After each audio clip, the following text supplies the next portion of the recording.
you to leave?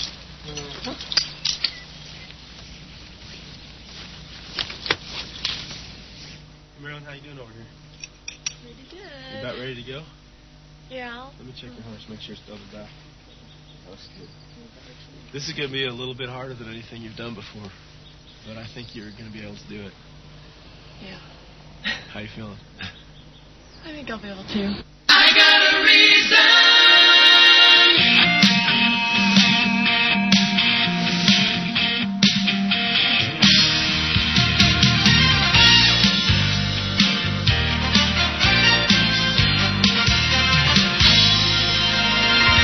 Questions in my head, I feel them in my heart. Answers I don't know of, I wonder where to start. I gave my will to Jesus and decided to trust Him.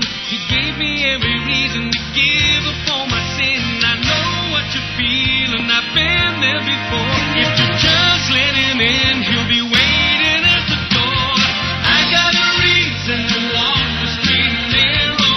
I got a reason to fire like an arrow. I got a life that's always worth living. You gotta come along. You feel you should be running, though you know you're standing still. You know you could be something if you only knew His will. Emotions running wild and you're chomping at the bit. Trying to work the pieces, but they don't seem to fit. I know what you're feeling, I've been there before. If you just let Him in, He'll be waiting at the door. I got a reason to walk the straight and narrow. I got a reason to fire like an arrow. I got a life that's always worth living. You gotta come along. I got a reason. I got a reason. I got a reason. I got a life that's always worth living.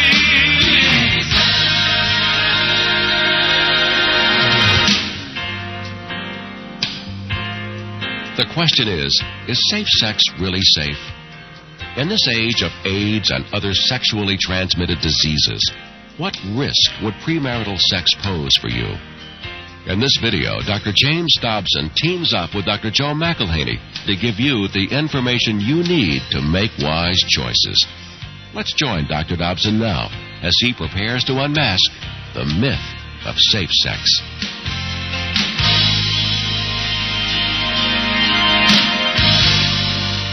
A couple of years ago, I was appointed to the Teen Pregnancy Prevention Panel. It was a panel represented by the Department of Health and Human Services in Washington, D.C., and I accepted the responsibility because I thought their purpose was to try to prevent teen pregnancy. Seemed to make sense. There were 18 members of that panel chosen from universities and chosen from private life all across the United States. 15 of the 18 I found when I got there, 15 of the 18 thought the answer to the problem of teen pregnancy and abortion and all those things was what? What do you think? Yeah, condoms. They thought safe sex was the answer. They thought that we ought to tell every teenager in America that they ought to have lots of really good sex, only they ought to do it right. They ought to do it with a condom. That's the position of the federal government, or at least certain departments within it. And I resigned in protest because I strongly disagree with that for reasons that you're about to hear. Now, I invited a guest to be with us tonight, a man that is a personal friend of mine and one of the nation's foremost authorities on sexually transmitted disease and on many of the things that we're going to be talking about. He wrote this book, Sexuality and Sexually Transmitted Diseases. It's an excellent book. I recommend that you not only read it, but pass it around to your friends who haven't gotten a message on this subject yet. The author is Dr. Joe McElhaney. Dr. McElhaney is a physician in private practice in Austin, Texas. He is an obstetrician and a gynecologist in private practice, and he speaks in public schools, and he's, as I said, become an authority on this subject and has been on Focus on the Family's radio program. You may have heard him. He's been there 10 or 12, 14 times. And it is a pleasure to have him here. Would you help me welcome Dr. Joe McElhaney?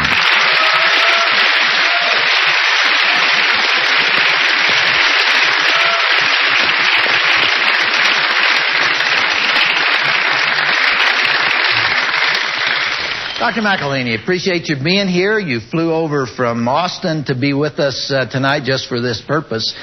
You said in this book of Sexuality and Sexually Transmitted Diseases that we're involved now in an epidemic of sexually transmitted diseases. What do you mean by that? An epidemic is an infectious disease that's widespread, that's affecting many, many people. There's no specific number to how many people it affects, but if it's a disease that's affecting a lot of people in a particular group of people, it's an epidemic. Now, I understand that there are somewhere around 35 to 38 sexually transmitted diseases that are just rampant across the United States and around the world. This is not the way it was 5 or 10 years ago. Things are really changing in that area, aren't they? Tell us, what are the most common ones? Well, the most common diseases that are seen in this country are the two diseases, Chlamydia and Hpv, or the human papillomavirus infection. Now, I would venture to say that a lot of you have heard of those but don't know much about them. But these two diseases are just really dangerous. But then herpes has been around for about the past 10 years in epidemic proportions, too. AIDS is becoming a really well-known disease by all of us because it kills people. But we have just innumerable other diseases that many of them people haven't even heard of. Let's throw some statistics at people. Chlamydia, what percentage of the people who are sexually active, we'll say college students today, what percentage have chlamydia, women particularly? The studies that I'm seeing right now from college campuses are that generally 30 to 35 to 40% of sexually active single people are infected with chlamydia, with that one infection alone, which is a very dangerous infection. The HPV organism is the organism that is causing more infection than any other infection that we're seeing in our offices right now. And we can talk about the dangers of that. It's a terribly dangerous infection. All right, when you add these up now, you have a fairly high percentage with chlamydia, a fairly high percentage with syphilis. Now, it's my understanding that syphilis is at a 40-year high, that the rate of syphilis now is just about where it was before penicillin was discovered. That's right. 70% increase in the last 3 years or so. Over a period of 3 or 4 years, it went up almost 70%. I mean, this thing is rampant. And just this week, I read that the incidence of congenital syphilis has gone up 20 times since the incidence was measured back in the early 70s. 20 times as many babies being born with syphilis. Now, you and I talked a few minutes ago about the fact that when syphilis is not treated, it looks like it goes away. That's right. But it continues in the body and then causes mental illness. They used to call it dementia praecox, but this mental illness at 50, 60 years of age. So you've got this huge increase in the number of people with syphilis. That's right. The commonest reason for admission to what used to be called insane asylums, mental institutions, back in the 30s were the complications of neurosyphilis. That's why most people were put in those type of places back then. And this infection now is back at a 40-year high, which means we're going to be seeing among people that didn't know they had syphilis, this horrible neurosyphilis that is going to be causing tremendous damage to these people. And it does the same thing to all those babies that are being born with that infection, too. For instance, one of my associates just this last month had a baby that was born. The woman was negative for her syphilis test when she got pregnant. When she came into his office, but at the time of delivery they did another syphilis test. It was positive. They found the baby had syphilis in its spinal fluid, and they had to put the baby in the hospital for 10 days to be treated. Just a horrible situation. Joe, how many years have you been in private practice? 23 years. 23 years. Yeah. You've seen some changes take place in that period of time, haven't you? Lots and lots of changes, especially in this area, Jim. What was it like 23 years ago? How commonly did a woman come into your office and have a sexually transmitted disease 23 years ago? I almost never saw it. Literally, almost never saw it. We did see occasional older women who had precancerous changes on their pap smear that we now know is caused by the HPV organism. But as far as the incidence of gonorrhea, chlamydia, syphilis, and this is with me having a large practice from the University of Texas because I'd worked at the Student Health Center, and we almost never saw it even among the co-eds at this Student Health Center. All right, what's it like today? Today it's a totally different thing. In '76, was the first report about the chlamydia germ infecting the fallopian tubes and possibly being a cause of infection of fallopian tubes, causing PID in women. That came out of Sweden. PID is pelvic inflammatory disease. And there are a number of sexually transmitted diseases that cause that. Yeah, two, gonorrhea and chlamydia basically are those two. Today we're seeing chlamydia in our offices all the time. And the results of PID, I saw a lady just this last week that had been having pelvic pain for 1 month. She'd had 3 sexual partners. The present one she'd been with for about 6 months. Didn't even know she had it. Came in with pain, and she, of course, could end up being sterile as a result of that infection. We're seeing this infection in people who have been sexually active a great deal. For instance, at the University of California, Berkeley, 46% of the co-eds that were tested there in their student health center were infected with HPV virus. 46%, I did not misquote, and that came straight from the Student Health Center there in a study done, or that was reported just this year. These infections are absolutely everywhere. If anyone has sex outside of marriage with someone who's had sex before, they will almost always get a sexually transmitted disease. Now, you're saying that it isn't necessary to be loose, to sleep around, to have sex with many people, to encounter these diseases. That if you have sex with 1 or 2 people per year, who have sex with 1 or 2 people per year, you are essentially, as far as the viruses and the other organisms are concerned, having sex with the combined number that all the people had sex with. Is that correct? That's all exactly those viruses are there. They stay alive. Not only the viruses do, but chlamydia does, the gonorrhea does, the syphilis does. Let me just say something. The bacteria, all these germs will be there. And in a sense, we could say that if you have sex with someone, you're having sex with anybody that ever had sex with before, as far as those germs are concerned, unless one of those people in that line before actually did get treated for that infection before you had sex with them. Now, the problem is, though, that 60, 70 to 80% of people who have these infections have absolutely no idea that they're infected at all. So when a young man tells a woman, I don't have a sexually transmitted disease, he may or may not.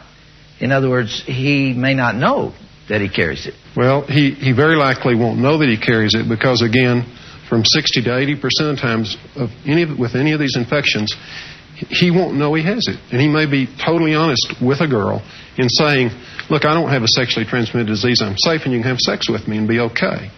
The other problem is, though, that we have some statistics that really show very strongly that guys and girls, too, frequently lie about their past sexual experiences.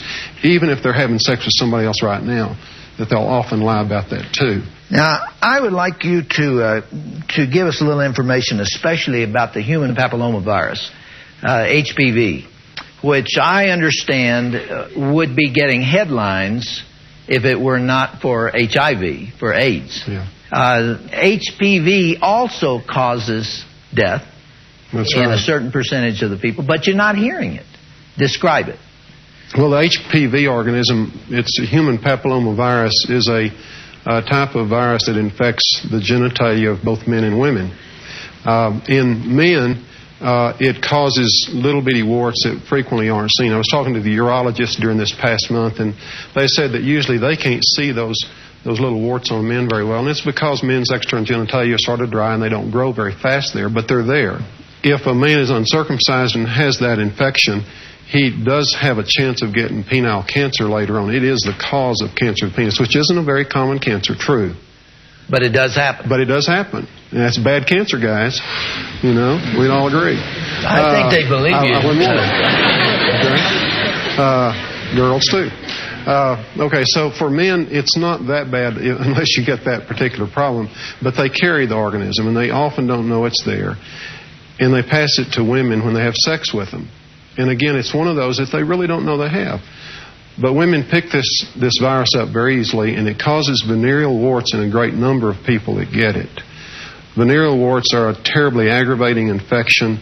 The little warts are bothersome. They drive women nuts. They come in. We use the laser. We use cautery. We use Vodafone. We use TCA, trichloroacetic acid, and freezing. And the reason we have all of these different treatments is because so often the treatment doesn't work, and we end up spending money and time, and it's a real pain. Now, the big problem with HPV is though, that it's the cause of cancer of the vulva, vagina, and cervix. Now, these cancers in women have become just rampant. We never saw these cancers in young women before these past few years, but we're seeing cancer of the cervix all the time in young women. As a matter of fact, up until 2 years ago, it was causing more deaths per year than AIDS was, and running around 6,800 a year in the past few years. So it's a deadly cancer, Jim. And it's called human papilloma HPV. I have a letter here from a woman who has this, and she wrote to me and asked me to do what we're doing right here. She wrote and asked if we would warn other women, especially, about HPV, because she hadn't heard about it, and she contracted it. This is what she wrote. While I fully acknowledge my grave error and sin and suffer for it daily, I feel that someone like you must warn the teenagers, the single young adults, and anyone else contemplating a sexual encounter, that they will later regret it. The government and the media have thoroughly communicated about AIDS. That is not what this letter is all about. I'm writing about my concern over what the HPV virus can do. In one of your broadcasts, you covered the fact that it can give cervical dysplasia, leading to cancer of the cervix in teenagers. Certainly, that's tragic. It has many other effects that I have not read anything about. At this point, I'd like to give a few personal details about myself. I'm a 25-year-old college graduate. I've remained single and childless. The last 4 years of my life have been lived with chronic pain, 2 outpatient surgeries, multiple office biopsies, thousands of dollars in prescriptions, and no hope. The effect of this problem is one of severe, relentless infection. This condition can be so severe that the pain is almost unbearable, and a sexual relationship or the possibility of marriage is out of the question. The isolation is like a knife that cuts my heart out daily. Depression, rage, and hopelessness, and a drastically affected social and religious life are the result. While I may not be one of the success stories, I am managing to survive, and it is my hope and prayer that someone will make this awful condition as well known as AIDS.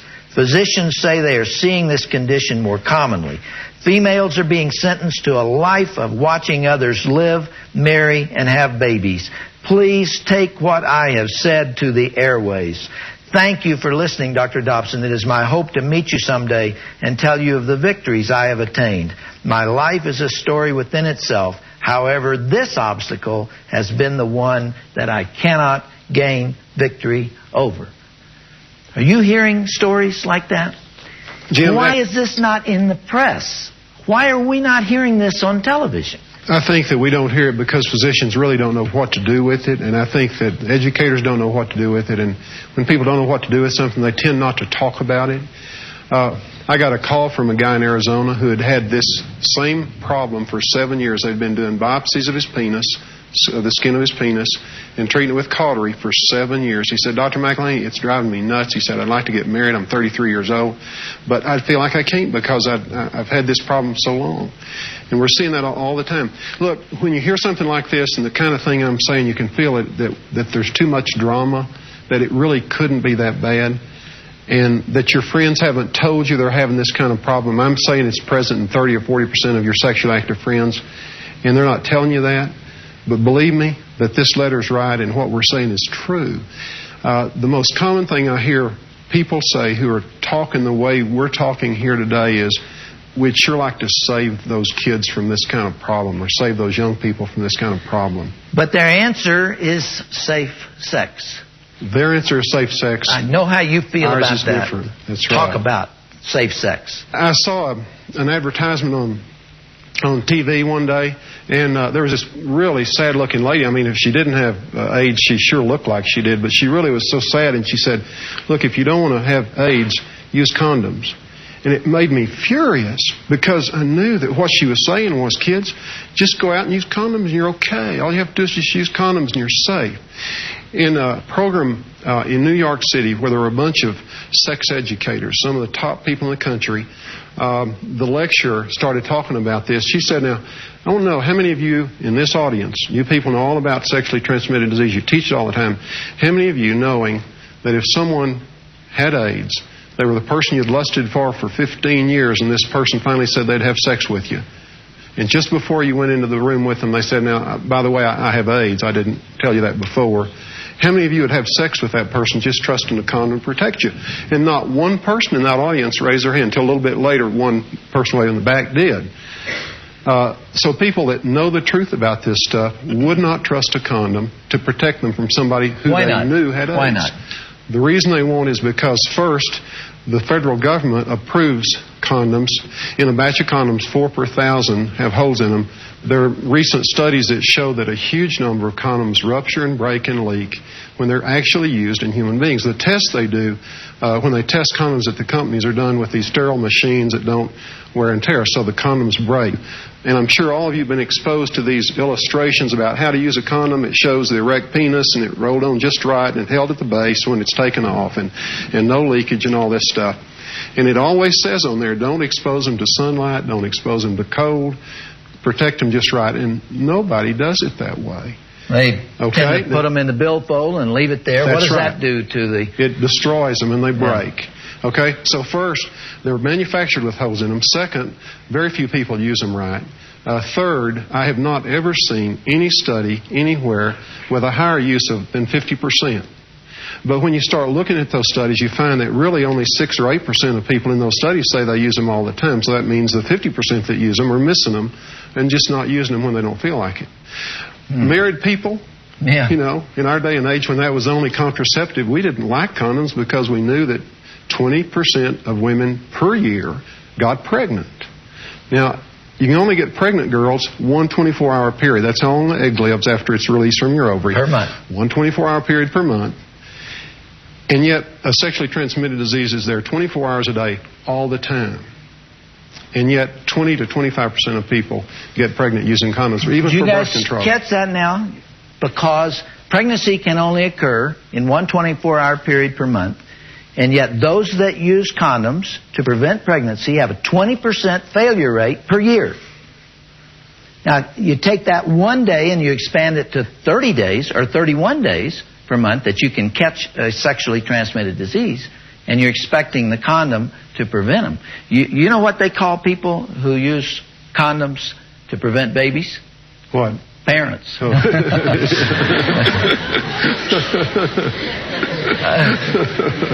Why do they lean on condoms so? Why is that the answer that the so-called liberated mind is coming up with for people this age?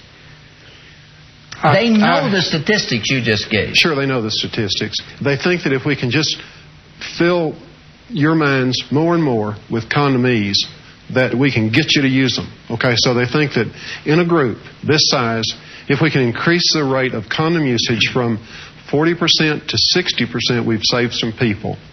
They're saying you all are going to all have sex anyway. Believe me, that's what they think. The people that are teaching about this in schools and colleges are saying every one of you kids are going to be having sex soon. If we can just get you to use condoms, we'll save some people. But for you as an individual, they're not talking to you. They really don't know what to do with you as an individual. They're talking national statistics. They're talking statistics and overall percentages. They say we can cut the sexually transmitted disease rate down so much. But for themselves, when it comes to the question, will you have sex with somebody if that person has AIDS, they wouldn't do it in a million years because they know they can get the infection from the other person. And yet they will protect that right, if you will. There's something wrong with that. And that's why your blood pressure goes up when they start talking about safe sex. Have you noticed they're changing now? They start talking safer sex. That's right.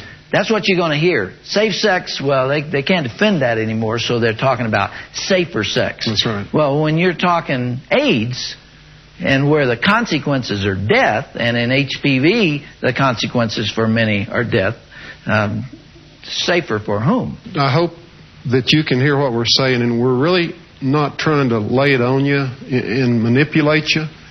these things that we're saying you can find in medical literature. This is not just Dr. Dobson's ethic or my ethic. What we're trying to say is this material is truth. It's fact. And if you choose to have sex, there is no safe way to do it. Joe, what does it do to you as a physician when the pathology report comes back and you've got to sit down with a 16-year-old woman and you've got to say, I don't know how to tell you this, but, there's cancer here. And at an early age, before she's had a chance to bear children, she may have a hysterectomy, and who knows where it goes from there. What's that do to you? Well, it just makes me cry for that person, because she's crying at the same time while we're talking.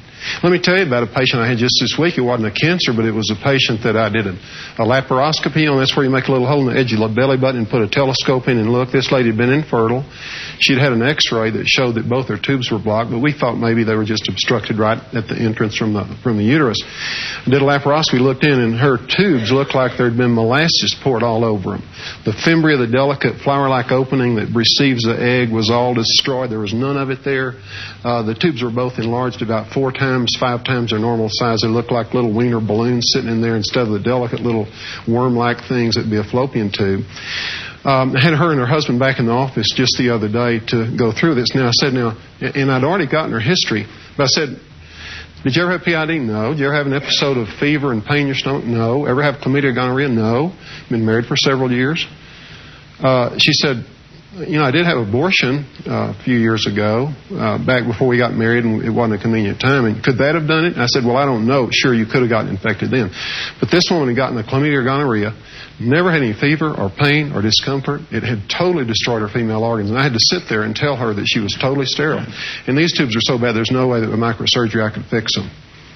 Did you tell me that the average woman who gets AIDS has had sex with only 2 men? Did I understand you correctly? This past few weeks, I've read 2 reports that said that in women who had AIDS, one of them said 42% of those women said that they had, as far as they knew, 2 sexual partners in the past. And as a matter of fact, as a result of that, of course, AIDS is dramatically increasing in women. Now, the other startling thing about this was in an associated report, it also said that the women who were told they had AIDS were not changing their sexual practices, that they were denying that they had it. About 30 or 40% of them were continuing to have sex with the men they were with, or changing partners and having sex with other men and not telling them. Now, there's an incubation period of anywhere from several months to 15 years for AIDS. Yeah. But when you carry that virus, even if you don't yet have AIDS, you are contagious for that disease. Is that correct? That's correct. Did you all hear what he said? Because I think there's a lot of misunderstanding. When a person is infected with HIV, that's the AIDS virus, HIV-1, which is a common one in this country, from the time they get infected, they, from that point on, are infectious to anybody they have sex with, including the person in the future they might want to marry. To every person, okay? And AIDS, for you, if you get it, is a death sentence, period. 100% fatal. It's a 100% fatal disease. There is no cure that's even on the horizon. We still hear a lot about drugs. There's no drug that's even close to curing it. We hear a lot about vaccine. I just read a report, as a matter of fact, again, during the past few weeks, that said that when the AIDS virus gets into your body, it changes into so many different types of viruses just in you that there's no way to make a vaccine against all those viruses in an individual person. It's a terribly complex virus. Let me tell you, for an example, herpes has been around now for several years. I wrote another book back in about 1984, and in that book I said they're working on a herpes vaccine right now. It looks like it'll be on the market in the next year or 2. We still haven't seen anything of a herpes vaccine, and that thing is 1,000 times easier to get a vaccine for than AIDS ever will be. The thing I'd like for you all to understand, and I am, in a sense, a scientist. I guess you'd consider physicians that to some extent. Science does not have the answer for this. If you watch the newspapers, every time you read about these infections and these diseases, they'll say, well, science is going to come up with a vaccine. We're going to get the public health departments tracing these infections, and we're going to find a cure, and we're going to find a solution. The solution for these diseases is not going to be in science ever. Now, let me give you an example. Syphilis today is at a 40-year high, as we mentioned a while ago. The syphilis organism is totally 100% susceptible to penicillin. It is always cured with a shot of penicillin, and yet we're losing the battle. It's almost terrifying to the public health officials to see what's happening with congenital syphilis in this country. The solution is not in science, and don't ever start looking for the solution in science. It can help you if you have a specific problem temporarily, but it cannot cure the problem. You all see why we get hot about this subject and why it's irritating to see people your age being given the safe sex message only without this other information. This is not said. It's not in the women's magazines for the most part. It's not on television. It's not in the textbooks. And it's more or less being withheld. And I'm not sure why, other than the things that we talked about before. Let me give you all an opportunity to ask questions of Dr. McElhaney, and we'll start right there. Why do schools tell us to use condoms when they know they're only 90%, or they say 90% effective, when we're dealing with 100% deadly disease? Abstinence is never taught. I really think that they think you're going to have sex anyway. They think that they can cut the number of people who get AIDS and get chlamydia down if a big group will use them more. But it's almost like they're pushing us to do it. They don't say, don't do it. They just say, use condoms. You know, I read a statistic, Jim, I don't know if you've seen this or not, but I read a statistic that said that of people who are being taught the way you're saying that you're taught in schools, the traditional way about using condoms and safe sex, that per 1,000 people there are about 125 more pregnancies per year than there were where that education never even got started, because it seems even to stimulate sexual activity. Maybe it makes people feel complacent that they can't be hurt, and they go ahead and have sex when otherwise they wouldn't. The incredible thing is that Planned Parenthood and organizations like that are given $150 million in federal money each year to tell you about safe sex and the distribution of condoms. And everywhere they function, the incidence of sexual activity goes up. The incidence of pregnancy and abortion goes up. That's right. It does every time. Incidence of birth goes down. Guess why? Abortions. Abortion. Yeah. Right there. Are there any of these diseases you've been talking about that can be caught without sexual contact? They can be caught without sexual contact. And of course, we all know that you can be infected with AIDS from a blood transfusion.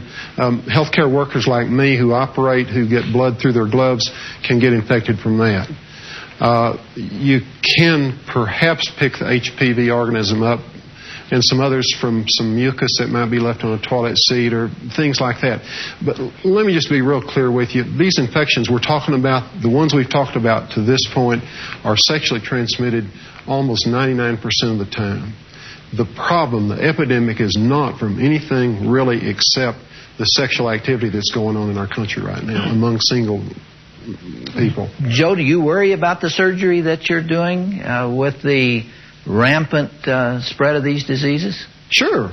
Yeah. I mean, I have blood through my glove at least 10 to 15% of the time after I operate. And if I have a hangnail, or if I have a cut or a little rash on my finger, there's no question that AIDS and virus can infect me too. And I've told Mary it's very likely that I'll get AIDS sometime before I quit practice. You really have faced that? Oh, sure. Yeah, it's a reality. Now, let me tell you, what they're telling us to do is to wear 2 gloves. A report came out of California again just recently that said wear 2 gloves. A surgeon, about 15% of the time, is going to have a tear in a glove, and if he wears 2 gloves, he's going to only find blood on his finger through both gloves 7% of the time. Now, you tell me, what does that say about condoms? Okay, gloves are manufactured for surgical perfection, and yet they say use condoms to be safe. Okay, right here. I wanted to ask you about the possibility of getting AIDS from your dentist, like the lady did down in Florida, and exactly what are the effects of heavy petting? The chance of getting AIDS from a health worker is extremely, extremely small. I really think statistics show only even less than 10 people in the whole United States that have gotten it from their healthcare worker, from a physician or from a dentist. So that's very unlikely. I would pick a physician or a dentist I thought was good and had clean instruments. Apparently this dentist didn't even clean instruments between patients. So it's really important to pick a dentist that you think really does have good technique. A physician too. The problem with heavy petting is that it leads straight to intercourse. That's the way physiologically we're made. Heavy petting is a preliminary activity for intercourse. And I'd say that'd be the danger there. If I can add to that, I mentioned this morning when we were talking about pornography that it was progressive. Remember, it doesn't stay in one place. All sexual activity is like that. When you're first dating, just taking hold of a girl's hand is stimulating. But it won't be for very long. 4 or 5 days or a week or 2 weeks later, your arm is around her. And the longer you're together, there's greater familiarity, and familiarity breeds. And that's moving someplace. It's moving in the direction of sexual intercourse. Physiologically, we're taken in that direction. If you guys could remember nothing else that I say, I hope you hang on to this. That if you've made up your mind to be moral, if you've made up your mind to do what God wants, and you're determined to do it, there is a second step you have to take, and that is to slow down those intimacies in the early stage of the relationship, or else the last step will occur and it's only 1/2 inch to sexual relationships. You see what I mean? If you don't slow it down here in the front of the relationship, then you will inevitably move in that direction. I saw some statistics that show that by the time you have spent 300 hours together, even if you're committed to abstinence, you're likely to be in bed with each other. Because the time together creates intimacy. So it is so important, if you really want to do what God wants, right from the beginning you attempt to slow down that physical contact. I absolutely agree with that. Right there. I know that a lot of venereal diseases affect future children of the women. I was wondering if the HPV affects the children if they are, in fact, able to conceive. It can, in some babies, cause little nodes on the baby's vocal cords. That doesn't sound too bad, except that the baby then has to be treated by an expert for that purpose. It can be a very damaging thing to the baby's vocal cords. It's sort of a scary infection for a child to have. Joe, let me ask you one that I feel strongly about. For centuries, maybe from the beginning of the human family almost, women have sought to protect themselves from sexual exploitation because there's been a common understanding in the culture that women have the most to lose. They're the only ones that get pregnant. They are more likely to suffer from these diseases that we're talking about. And also, because men and women differ, men tend to give intimacy in order to get sex. Women tend to give sex in order to get intimacy. So after a one-night stand or a brief encounter, the man walks away having gotten what he wanted, which was the sexual experience. The woman walks away having not gotten what she wanted, which was intimacy, and she loses emotionally and physically. That was understood. That's why I have felt that the sexual revolution that swept this country in the late 60s and we're still involved in is the biggest joke men ever played on women, to make them feel like that there is no reason for this difference in the way the sex act is seen. Comment on that. The chief of the CDC, Centers for Disease Control from Atlanta, in 1985 was given a lecture. He said, I don't see why the women of America don't stand up and scream about this problem. Now, I don't want to produce problems between men and women, okay? Because the electricity there is what makes things go around. But there is no question that men are made with testosterone. They're made aggressive. It takes a certain aggressiveness to have the audacity to ask a woman to have an intimacy as close as sexual intercourse. Men are made that way, and God made us that way, because if men weren't made that way and women weren't made to respond, we wouldn't have babies and the human race would end. But that's clearly out of control. Let's talk a little bit about date rape. That's another great concern of mine. It really is a major concern of mine.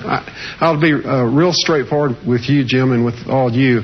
I consider it an absolute criminal rape when a man forces himself on a woman, even if it's in a dating situation, even if it's in an apartment, and even if the girl, has been maybe more open with the guy than she ought to be.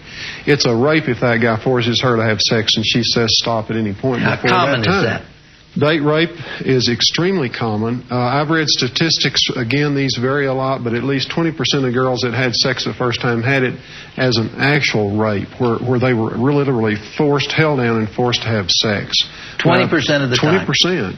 And that at least 50% of girls, when they had sex the first time, had it because they were made drunk or were put into a situation where they just literally couldn't escape from it without having sex. The statistics are pretty strong, and I have some real specific recommendations to women especially, that if you're going to be date somebody with other couples in a protected environment, don't get into a compromising situation with a guy. How do these women protect themselves as they go into college? I mean, up to 50% are in some kind of coercive situation, and you don't know that. That's you right. Can't read the temperament of the guy till it's too late. Single dating almost looks like you're asking for it. That's right. It can be. But there can be some ways that women can be more suggestive with men, and they just need to be careful about that. We're also talking now about doubling up on some of these addictive doors. That's right. Where you double up on premarital sex and alcohol. What's that do? That's really hard to come up with statistics, but I think most people that have looked at those statistics would say that where alcohol and drugs are involved, that the sexual activity dramatically increases. Because the inhibitions are down. Because inhibitions are down. And so if a guy can get a girl to drink a little bit. And I don't want to put all the blame on the guys. We're being pretty hard on the guys here. But the other half of it is that women are more aggressive now than they've ever been before. Well, again, I read a study just a year or two ago that guys that had sex the first time they had sex, a great number of them were made to feel like if they didn't have sex with the girl was really giving the come on, that there was something wrong with them. They were weird or they were homosexual or something was going on with them. They were wimp if they didn't have sex. And getting manipulated into having intercourse with a girl that was really obviously very experienced and very pushy. I have people come into my office over and over and over again, people your age, people in their 20s that are single, parents of people your age, parents of younger people who all say, isn't this really scary? And I bet that you've thought the same thing yourself. Isn't it scary? I'd just like to say that you can start feeling so burdened by this whole problem that it sort of makes it seem that sex probably will never be any good. What's your husband going to be like? Your wife going to be like? What kind of experiences they had? Is everybody going to have these diseases by the time you get to the point of being married? First, I'd like to say, of course, the ideal is, without question, that you not have sex before you get married and that your husband or wife not have sex either. And believe me, that is reasonable. I'm seeing a huge increased number of people that come into my office in the past year or two who have never had sex. Believe me, there are lots of people out there. And they're no longer there. embarrassed about it. And they're no longer embarrassed about it. I'll see them go to other physicians who will call them sweet little girl and things like that infuriates me. So there are physicians that will act like it's not normal. Believe me, it's normal not to have sex until you get married. Lots and lots of people, especially the past year or two, and that's not going to harm that message, and it ain't going to harm you at all. I think that there has to come a decision time in everybody's life, and I hope you're seeing this as a decision time that if you are involved sexually with somebody, you can be a secondary virgin. You can experience secondary virginity. Now, that's a really powerful idea because a person can start feeling like, well, if they've had sex before, and we're talking about all this stuff, why not just go ahead? You've already started, you changed sexual partners, you might as well go ahead and have sex with the next guy or girl too. But those continued experiences are what produce even more emotional and spiritual and physical disease in a person. So make a choice right now, if you ever start going with another person, not to have sex with them. Become a secondary virgin. You not only become a secondary virgin physically, but spiritually you become a primary virgin because the Lord will forgive any sin. and not only forgive it, but remember it against you no more forever as far as the east is from the west. That's good news. Washes you white as snow. And that's something we can hardly understand as human beings. But Christ literally washes us white as snow and can wash you and me, because I've committed sins. All of us have. That's why we have Christ. But He can cleanse us of all that past. I have a letter here that came from a 15-year-old girl that really does break my heart. And I'm getting a large amount of mail like this. Listen to this. This is fairly short. I'm a 15-year-old girl and I'm still a virgin. I want to know what sex is like, and I don't think I can wait till I'm married. I have managed all these years to say no with the help of God. She's 15 years old and she's managed all these years.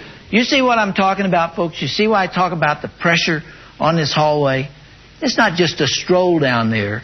I mean, there is tremendous pressure to open these doors. She's 15. She probably means since she's 12, she's been under this kind of pressure.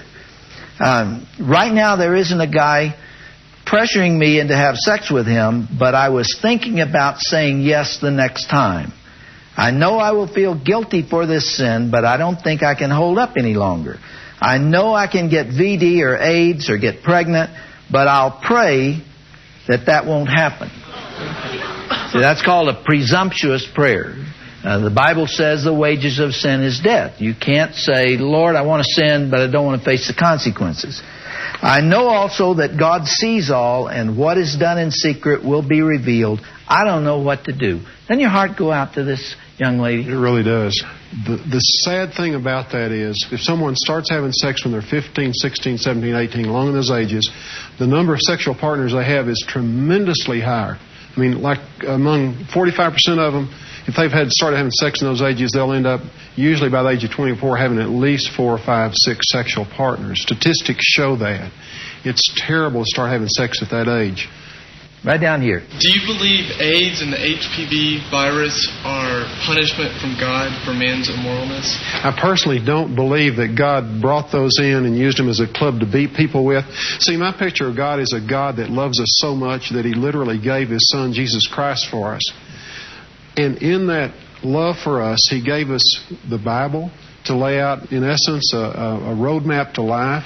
Sort of like a map to a minefield. If you were approaching a minefield and somebody gave you a map that said go forward 15 yards and to the right 15 yards and this way, you get through without getting your legs blown off. And the Scripture is so right in what it says. Just in this area, it says, don't have sex except with your wife or with your husband ever. Stay with them through your whole life. And if we do that, these diseases don't have to be scary at all. Think of the significance of that, folks. The God that created mountains and streams and little babies and love and happiness and every good thing on the face of the earth, every creative, wonderful thing on the earth, that God has given us a prescription for healthy living. And you dare not defy it. And why wouldn't we live by it? Because science now shows that it is absolutely valid and true. I want to tell you something science can't tell you. My wife and I, Shirley, were virgins when we got married. I thank the Lord for that. Both of us. And we've been faithful to each other all the way through. We've been married 31 years. There's never been anybody else in either of our lives. It is a closed relationship. There are no other viruses. There are no other bacteria. There's no other sin. It's exclusive. And at this stage of my life, I cannot tell you how I value that and what that means. We have something exclusively with one another that no one else has ever participated in. It is priceless. Don't throw it away. Don't throw it away. We're talking here about diseases. There's something even more important than the physical aspect of this, and that is the spiritual aspect, our relationship with God and our relationship in marriage with one another. Don't throw it away for 5 minutes in the back seat of a car. Last week I asked Marion if I could say that same thing about us, and she said I could, that we, neither one, ever had sex with anybody before and haven't since. And for 31 years we've had a life that's had a relationship of trust and in belief in each other that's based on that. Now, the problem with saying that is for you that have had sex, you can sort of say, well, that means I'll never quite have as good a life as they might have had. And that's where the faith in a God that loves you is so important, because He really does do that cleansing that we were talking about a while ago. Do you all have the courage the next time a teacher begins talking to you about safe sex to take them on? Are you armed with enough information to deal with it? To deal with your friends? You all can make a difference. You can help bind them together. The price for all of this will be very high, but I guarantee you it's worth the cost. Thank you, Joe. Appreciate you being here.